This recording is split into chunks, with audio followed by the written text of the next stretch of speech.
नमस्कार साथियों, आज हम लोग पढ़ने जा रहे हैं पॉलन ग्रेन के बारे में। ठीक है, पॉलन ग्रेन के बारे में बताने से पहले हम आपको बताना चाहेंगे कुछ फ्लावर के बारे में। इसको हमने पहले पढ़ा रखा है। ठीक है, फ्लावर में मैंने बताया था कि मेल पार्ट होता है, स्टेमन बोलते हैं।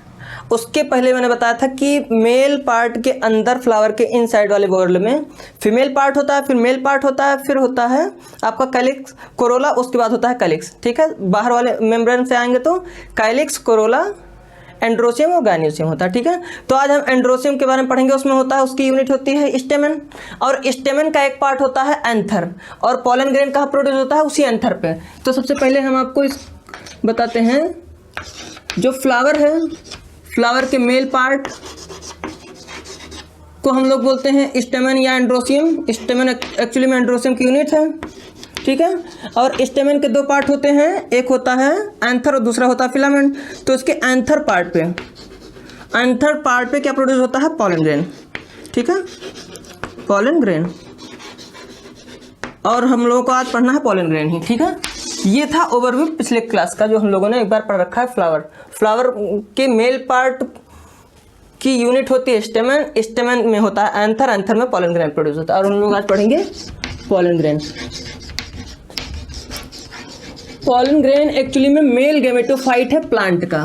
किसका पॉलन ग्रेन मेल गैमेटोफाइट है? प्लांट का। प्लांट का मेल गैमेटोफाइट है, मेल गैमेटोफाइट है। ठीक है, समझ लीजिएगा। पॉलन ग्रेन एंथर में प्रोड्यूस हो जाता है, मेल गैमेटोफाइट है। होता कैसे है? ये पॉलन ग्रेन होता है, ठीक है, जो एंथर में प्रोड्यूस हुआ होता है।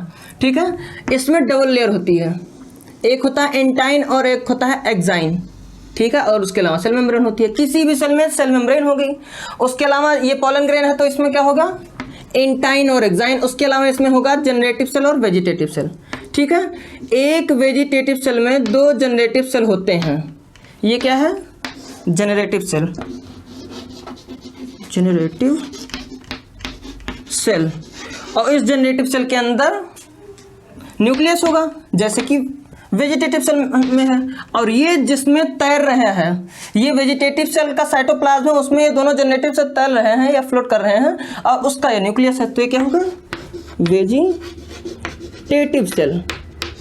ठीक है, और इसकी जो एक तो होगी इसमें सेल मेम्ब्रेन। सेल मेम्ब्रेन बिल्कुल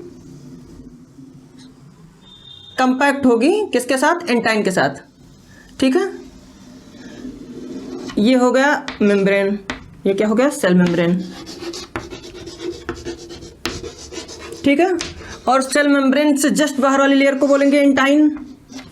ठीक है, एंटाइन, और उसके जस्ट बाहर वाली लेयर को बोलेंगे एक्साइन। इसे बोलेंगे एक्साइन। ठीक है, एक्साइन एक्चुअली में स्पोरोपोलिलिन से मिलके बना होता है। एक बार फिर से पढ़ेंगे हम लोग। फ्लावर है, फ्लावर का जो मेल पार्ट होता है एंड्रोसियम, उसकी यूनिट होती है स्टेमन। स्टेमन के दो पार्ट होते हैं एंथर और फिलामेंट। तो एंथर में प्रोड्यूस होता है पॉलन ग्रेन। ठीक है, पॉलन ग्रेन मेल गैमेटोफाइट होता है प्लांट का। पॉलन ग्रेन मेल गैमेटोफाइट होता है प्लांट का। इसका मतलब मेल गैमीट जो है पॉलन ग्रेन में होगा। जो जनरेटिव सेल हम बोल रहे हैं एक्चुअली में यही मेल गैमीट है। ठीक है, और ये दोनों वेजिटेटिव सेल में फ्लोट करते रहते हैं। इसमें क्या है? जो पॉलन ग्रेन है उसमें सेल मेम्ब्रेन है, उसके जस्ट बाहर एंटाइन है, फिर एक्साइन है। ठीक है, ये मेन कॉन्सेप्ट है। इसका काम क्या होता है? पॉलन ग्रेन बन गया, मेल गैमेटोफाइट है, ये क्या करता है? स्टिग्मा पर जाता है। ठीक है, गैमीट के, यानी मेल गैमीट के, जो कि किसमें है? पॉलन ग्रेन में, उसका ट्रांसफॉर्मेशन स्टिग्मा पर।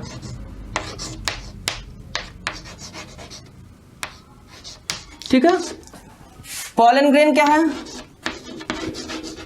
पॉलन ग्रेन मेल गैमेटोफाइट है। ठीक है, इसका कहां से जाता है? ये एंथर से, यानी फर्स्ट स्टेप एंथर हो गया, एंथर से पॉलन ग्रेन, यानी सेकंड स्टेप पॉलन ग्रेन हो गया, उसको प्रोड्यूस हुआ, उसका स्टिग्मा तक जाना, यानी थर्ड स्टेप स्टिग्मा तक जाना। ये सेकंड स्टेप और थर्ड स्टेप के बीच के प्रोसेस को बोलेंगे पॉलिनेशन। क्या बोलेंगे? पॉलिनेशन। ठीक है, अगले लेक्चर में हम लोग पॉलिनेशन के बारे में पढ़ेंगे, ठीक है। किसके बारे में पढ़ेंगे? पॉलिनेशन के बारे में। इस चीज़ को हम एक बार फिर से समअप कर देते हैं, ठीक है। पॉलन ग्रेन मेल गैमेटोफाइट है प्लांट का, ठीक है, और वो जब ट्रांसफर होता है एंथर से स्टिग्मा तक तो उस प्रोसीजर को पॉलिनेशन कहते हैं, और इसके बारे में हम लोग अगले लेक्चर में पढ़ेंगे।